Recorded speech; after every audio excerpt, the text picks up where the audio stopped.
Hello friend, कैसे हो सब आप सब।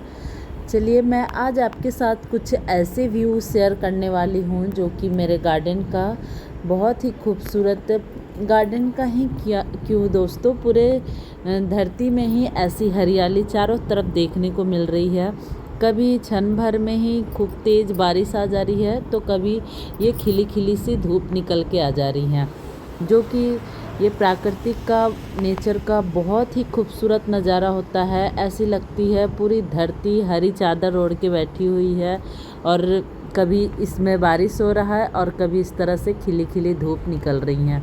तो बहुत ही खूबसूरत सा गार्डन हो जाता है, बहुत ही खूबसूरत, चारों तरफ हरा भरा देखने को मिलता है, चारों तरफ हरियाली देखने को मिलता है। और ये देखिए कुछ मैंने स्टेयर्स पे मैंने जो छोटी छोटी सी प्लांट्स को लगाए थे वो भी प्लांट्स बहुत ही बड़े हो चुके हैं, उनमें भी हरेपन आ गए हैं।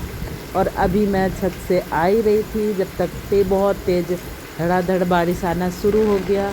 और देखिए एकदम से तेज़ बारिश आना, बिल्कुल ऐसा हो रहा है मौसम कि बिल्कुल